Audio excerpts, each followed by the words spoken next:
Kenaikan tarif tol Cipularang tidak hanya mendapat protes dari pengguna jalan tol, tetapi juga dari Gubernur Jawa Barat Ridwan Kamil. Kang Emil menyayangkan penyesuaian tarif dilakukan saat pandemi COVID-19.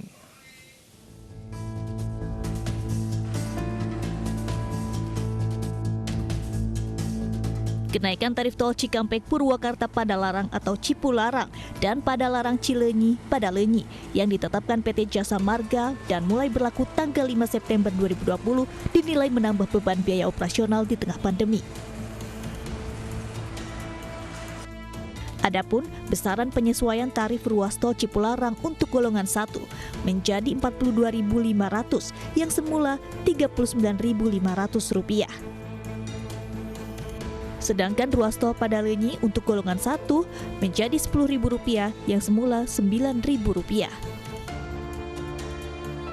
Kenaikan tarif tol Cipularang dan Padalenyi dikeluhkan supir angkutan umum yang biasa melintasi rute Bandung-Bekasi, Garut-Bekasi, Purwakarta-Jakarta.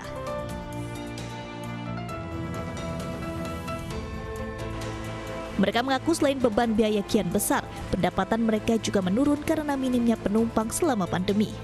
Di sisi lain, faktor fasilitas dan tol yang kerap macet dianggap tidak memuaskan. Cipularang ini seperti apa? Ya kalau bisa sih mudah-mudahan jangan gitu. Sekarang kan keadaan begini. Hah? Ya sekarang kan keadaan pandemi gitu. Ya mudah-mudahan jangan dulu lah. Terus kalau memang naik, ya harus ditingkatkan lagi lah pelayanannya seperti apa. Emang seperti apa sekarang? Ya kadang-kadang kan semberawut, kadang-kadang gimana di gerbang tol ada kemacetan. Harusnya cepat tanggap lagi lah kalau ada apa-apa. Kalau jalan banyak lubang loh. Jalannya sih alhamdulillah mulus. Terus dengan adanya kenaikan tarif ini, harapannya gimana? Tanggapannya ya kurang setuju lah, soalnya waktunya kurang tepat. Respon serupa juga dilontarkan Gubernur Jawa Barat Ridwan Kamil. Ridwan Kamil menyayangkan kenaikan tarif tol semestinya ditunda terlebih karena ekonomi masyarakat sedang terpuruk akibat dampak pandemi COVID-19. Kenaikan-kenaikan yang membebankan kepada rakyat itu kalau bisa ditunda dulu lah. Kan ekonomi udah lagi minus, mau resesi. Semua tambahan-tambahan dibebankan kepada rakyat itu saya kira timingnya kurang pas. Bukan kita tidak memahami ya, pasti alasan pasti ada. Tapi masalah timingnya saya kira kurang pas. Mudah-mudahan dipertimbangkan oleh BPJT, Kementerian PUPR, juga PT Jasa Marga. Protes Emil pun sudah disampaikan kepada Menteri Perhubungan Budi Karya Sumadi. Ia berharap kenaikan tarif tol dipertimbangkan kembali lantaran dinilai tidak tepat waktu. Tim Liputan iNews melaporkan. Deta, kalau di bayangan kamu, kalau dengar desa miliarder, itu apa yang kamu bayangkan?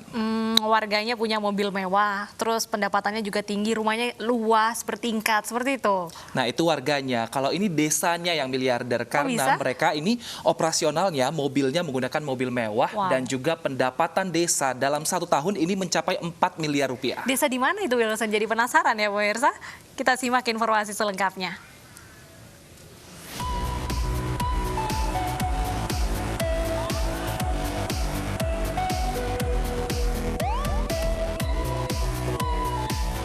Deretan mobil-mobil ini adalah mobil operasional Desa Sekapuk, Kabupaten Gresik, Jawa Timur.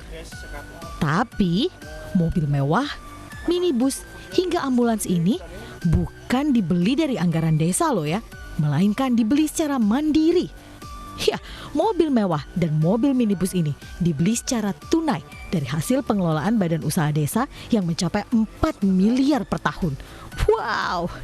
Makanya desa ini disebut sebagai desa miliarder. Dari penghasilan itu, desa memperoleh bagian 40% atau sebesar 1,5 miliar rupiah yang dimanfaatkan untuk bantuan permodalan, penyediaan lapangan kerja, hingga peningkatan kualitas layanan masyarakat. Meskipun kita dikatakan itu fasilitas tanda kutip agak berlebihan, tapi kita juga harus mampu memberikan sesuatu yang lebih bagi masyarakat. Semangat itu berdampak kepada PKK untuk meningkatkan ekonomi kerakyatan. Setiap kampung bikin snack-snack dan itu luar biasa mendapatkan angka regulasi uang yang berputar di Sekapuk itu di angka 1,9 miliar untuk PKK.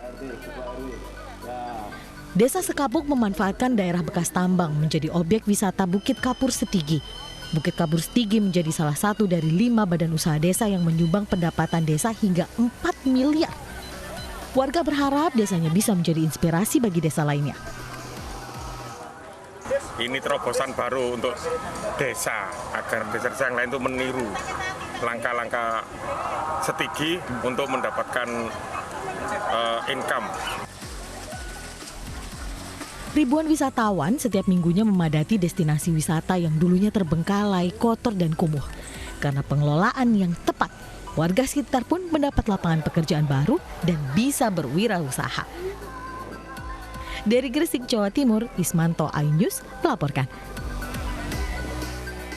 Wah, menarik ya. Berarti ini konsepnya dari rakyat untuk rakyat. Betul sekali. Tentunya ini bisa menjadi inspirasi bagi wilayah lain. Nah, tadi kalau ngomong-ngomong wisata, enaknya tadi sambil berwisata sambil ngopi. Tapi ini ada yang menarik karena ngopinya di wilayah ketinggian. Nah, penasaran pemirsa? Tetaplah bersama kami ya usai jeda berikut.